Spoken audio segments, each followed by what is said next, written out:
Well, hello and welcome to another video cigar review from StogieReview.com. This time I'm here with Mike, and we are doing a joint review of the Nomad cigar.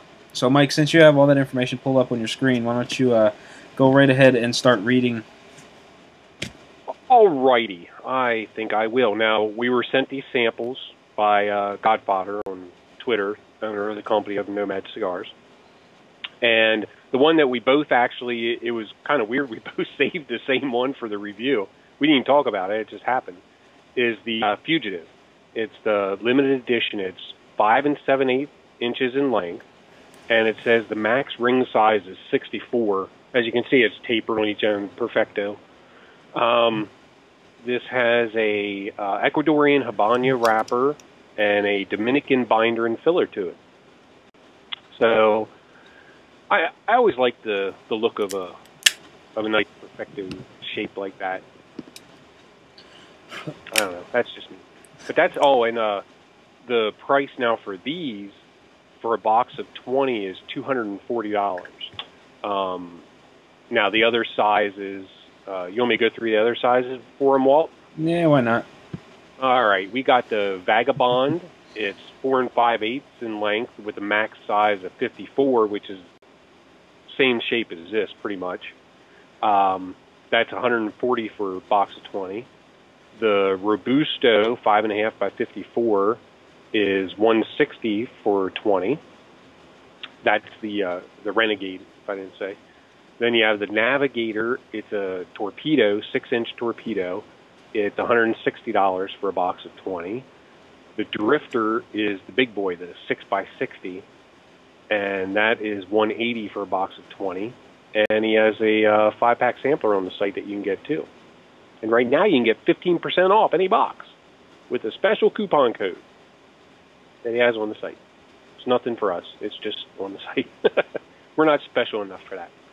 But All right, I clipped my cigar, and I'm getting a pretty free draw out of it, which is really pleasant, which is really nice. You know, I tend to gravitate away from torpedoes and perfectos these days. You know, I just have this kind of philosophy that, you know, a lot of these rollers, they tend to just mush the end down without taking enough tobacco out of it, and usually you get like this hard mass toward the end, and I just kind of find it, you know, more unpleasant than not. You know, a lot of them draw kind of stiff, and you know, with this one being smooth, it was just it was nice and pleasant for a change. yeah, I mean, mine feels rolled nice. I mean, there's no soft spots or anything else in it. Yeah, mine looks to be constructed pretty well. I'm not seeing any defects or nicks or patches or anything like that. You know, it looks well put together. That pre-light draw kind of tastes like hay. Yeah. I'm not sure how I feel about that quite yet. And it's like a little tanginess to it, or spiciness to it. Do you get that little bit on your tongue? Yeah, I don't know. It's got like this overwhelming hay sort of aroma to it, and then it's just got that little bit of a zing on the tongue. And it's hard to smell the foot because it's so small. All right, well, I'm going to go ahead and light mine up.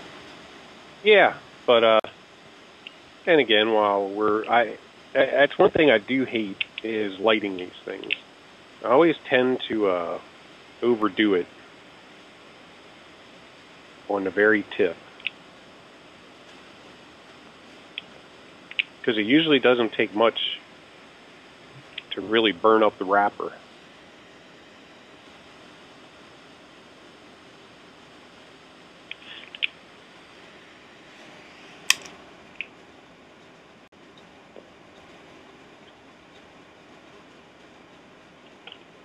One nice thing about using the web camera, you can see if it's all glowing or not.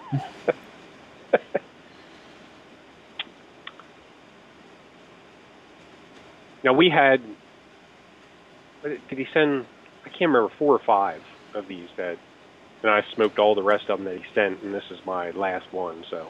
I think he sent 4. I smoked 2. This is my 3rd, and I have 1 more left. It's the, I guess it's the Drifter. It's this massive, just massive thing. 6 by 60, I would imagine, if not larger. Big boy. That it is. It's a little bit larger, well, I'm not a real big fan of the whole 60 format to begin with, but it's a mammoth. I am. I want to, you know, somebody can make me a cigar that will last 4 or 5 hours. I'd be in heaven.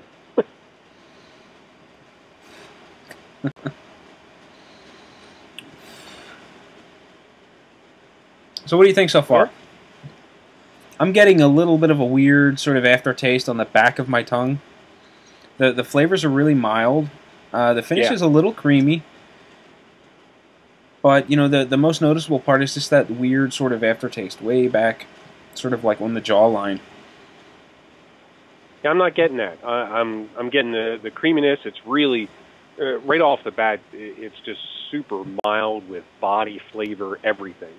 And I keep thinking of that hay on the cold draw, and it's kind of making me think of that taste now, but I don't have any spiciness or anything like that with it. I mean, it's really a dull flavor right now for me.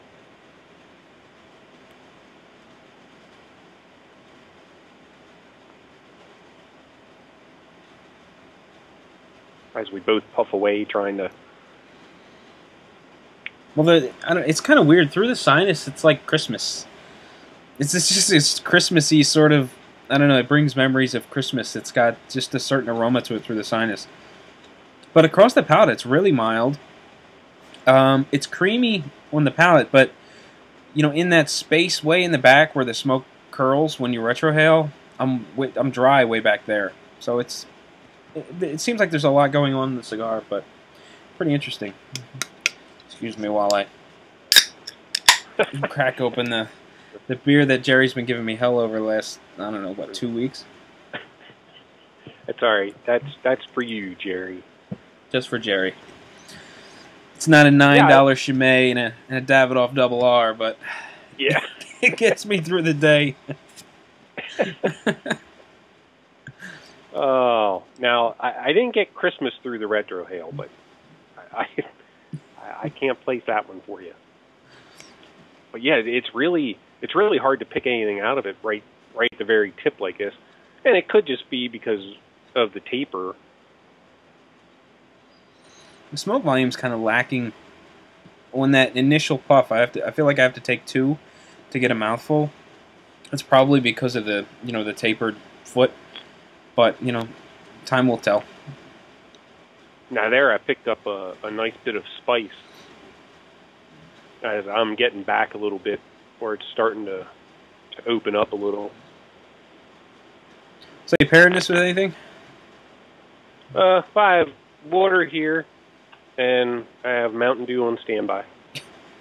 All right. Well, I think that's gonna do it for the introduction portion of the video. So sit tight. We'll be right back, and we'll take a look at the first third of our Nomad.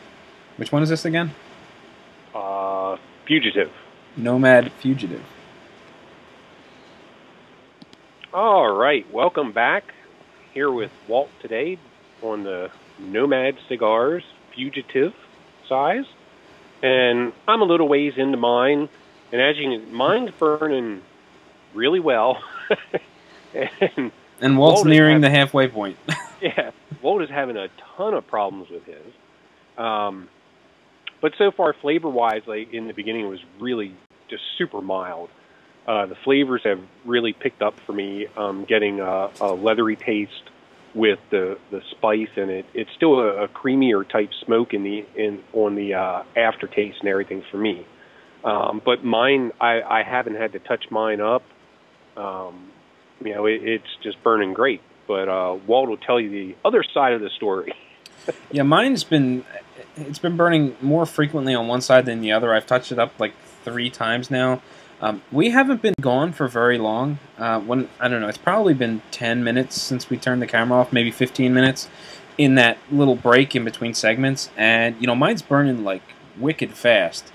The smoke's getting a bit hot. The cigar itself is getting a bit hot. I can see a little bit of a hole in the filler. I don't know whether that's causing all these problems or what the case may be, but as Mike was saying earlier, it's it starts off really mild. For me, it is still really mild. Um, I'm getting some leathery flavors now, but there's a lot of bitterness that I think is coming along with the heat. Uh, so right now I'm on the fence. I'm not particularly enjoying it. I'm really not getting anything out of it. Uh, but on the other side of the coin, Mike seems to be enjoying his, quite well. I mean, mine is really has a lot of flavor, and this is why I remember the first one I smoked of this size. I mean, it really just has an overabundance of flavor for me, and the burn is great. I don't have a problem with the burn at all. The ash is great. I don't know. I don't know. Well, but at this rate, I'm going to be done in like half the time that you are. So that should make for an interesting review. As I sit here twiddling my thumbs, waiting for you to finish up the, your second third, while I'm sitting here cigarless. Walt will grab another cigar and do a dual review with two separate cigars. But yeah, I mean, this is, and now you say you had problems with the first one of this size that you smoked too, Second right? one. Second one. I don't know whether he sent us like a Robusto or something, but that's the one I smoked first, and I thought that was really good. I had no problems with the burn. It burned beautifully, good smoke volume, good flavor. And then I don't know, 3, 4, maybe 5 days later, I lit up the other Figurado shape that he sent. One is like 6 inches, the other one I think is like 5 with a 54 ring gauge. And I was having the same problems with that as well, where it was burning really fast. It was kind of bitter. The burn was uneven, and it was a big disappointment over that first Robusto-ish size cigar that I smoked first. And this one is leaning towards the same experience that I had with the second cigar. So I don't know. Maybe it's just the larger ring gauge. I really don't know what the issue is here. But that first sample was much better, I think. Yeah, I smoked all the rest. I smoked the big 6x60 and everything. And as what was strange about that, I really enjoyed this size, the Perfecto shape and everything, better than that 6x60. I just did. I mean, the Robusto, or I guess it was the Robusto that you sent. I should have taken notes and sizes and everything, but that got a little strong for me. But I'm a wuss. I didn't, I don't know. I just remember a good, solid flavor level, a good, decent body. All in all, it seemed to be well balanced and enjoyable. Whereas these larger sizes, again, I'm just guessing. I think it was a Robusto-ish. Could have been a Robusto or a Toro. It was a straight-walled shape, or a Parejo. I'm almost positive it was a Parejo, but that sample was much better. And I'm down into the massive, 64 bulge at this point. And I'm just getting there, kind of. You can tell just by the video how much farther Walt is than I am. So I don't know. I guess we'll come back in a little bit and see how Walt's doing and I'm doing, and in a few minutes I'll pop the band off, and Mike will be nearing the second third. But sit tight. We'll be right back. All right. Well, it's been about 25 minutes or so, and we're both still plugging along. Mike's got a beautiful ash on his. Me, not so much. So since yours is going better for you, why don't you tell us about your Nomad sample? Well, right now I've had zero burn problems. Nice amounts of smoke coming out of it. The smell, the aroma around me isn't horrible or anything else. It's a pleasant aroma coming off of it. I'm still getting mostly that leather taste with the spice. The creaminess kind of subsided a little bit. It's not as creamy with the aftertaste anymore, or the almost aftertaste, I should say. But other than that, I mean, it's really doing well for me so far. take a puff here and see if I get anything different. You know, you mentioned that the creaminess is more or less gone. I'm getting the same thing. It's more dry than anything else now. The aftertaste it's sort of like a charred, kind of a woody taste. The leather is kind of faded. It's a little bitter. The flavor intensity is fairly low. The body doesn't seem anything more than medium. At this point, this cigar really isn't doing anything for me.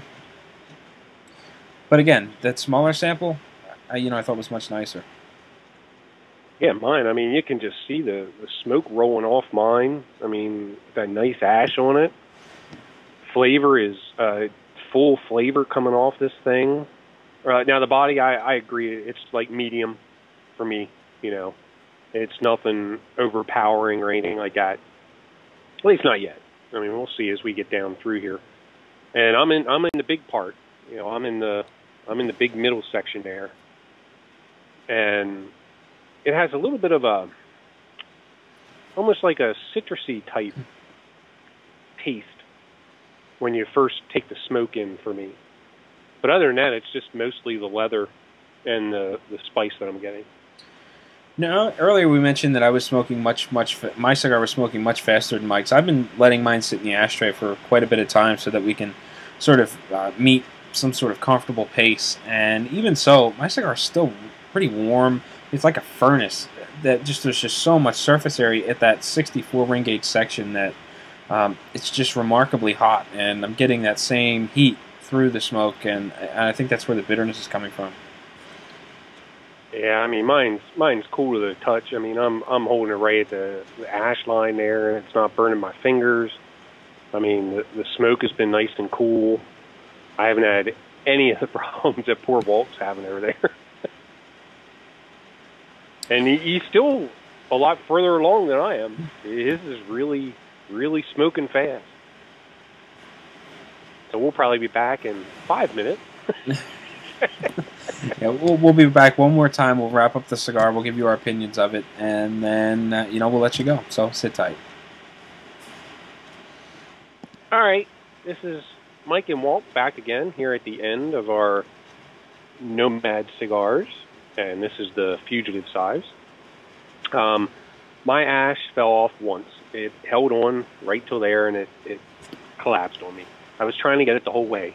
It didn't work. But anyway, right now I would say it's still a medium-bodied cigar. Super amounts of smoke for me. I mean, off this cigar, the burn has been great. No touch-ups, no nothing. The flavors I'm getting, it's still the leathery taste.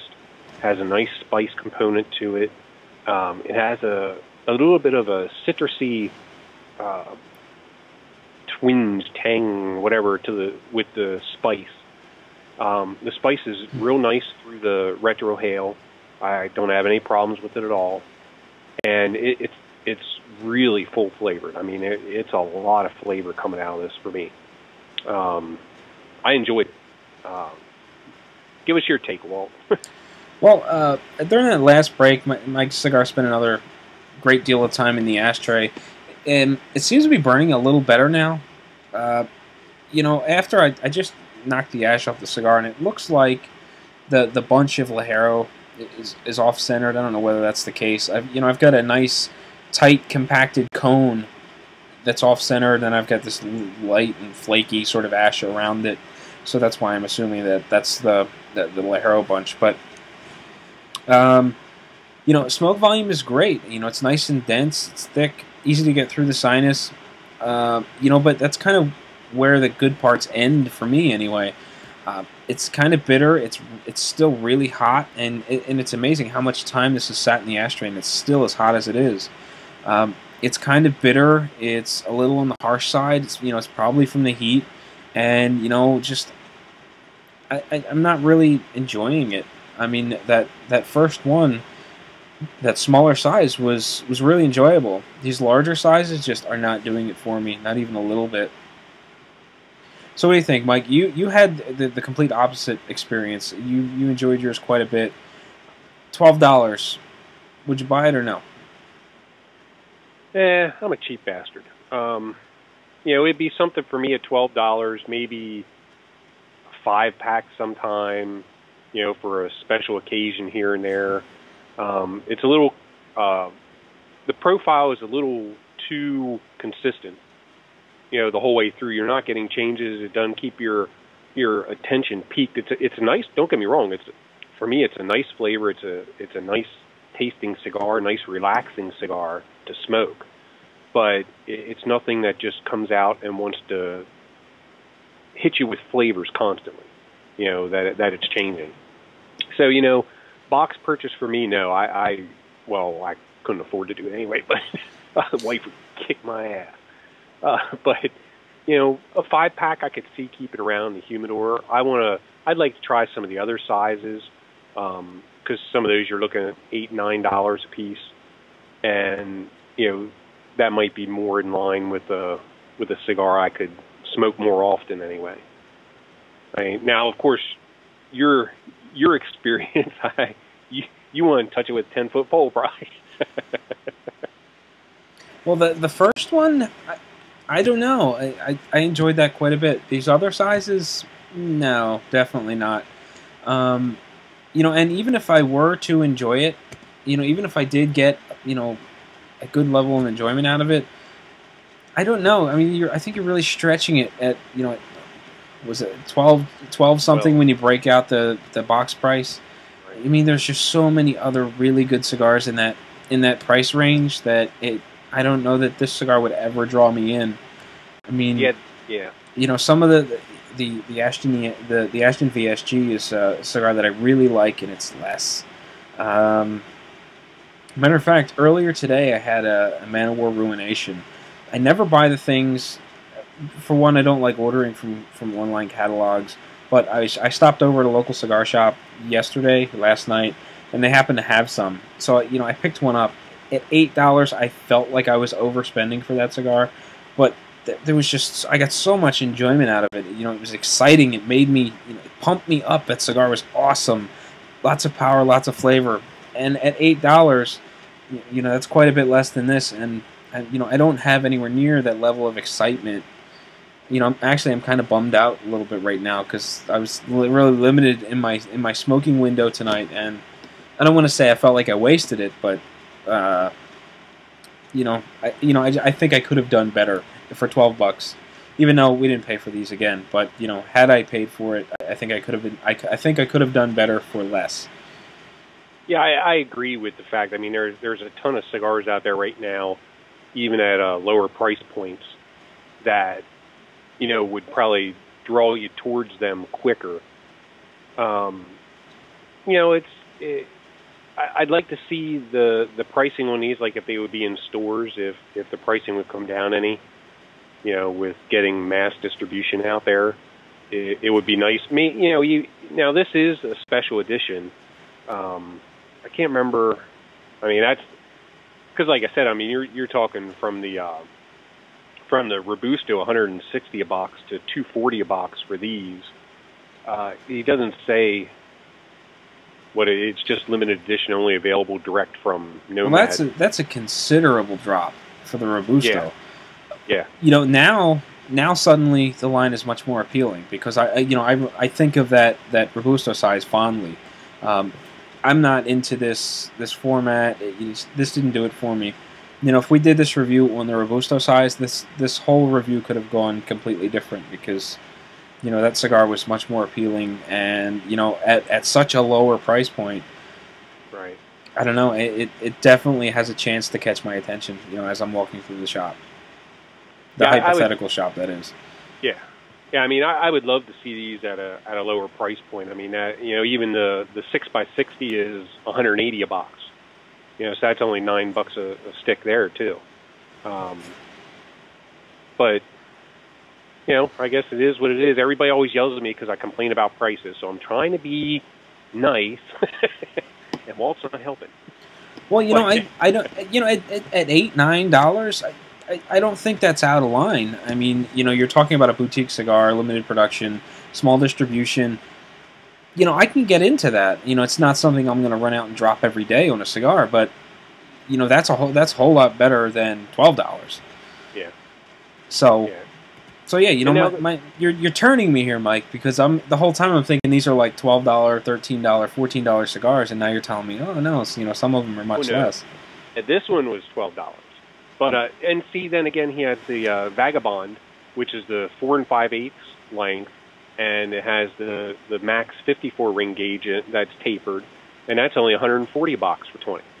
So the other ones are $7, $8, and $9 a piece. It's just this one, the Fugitive, which the limited edition is 12. So we saved the most expensive one for last.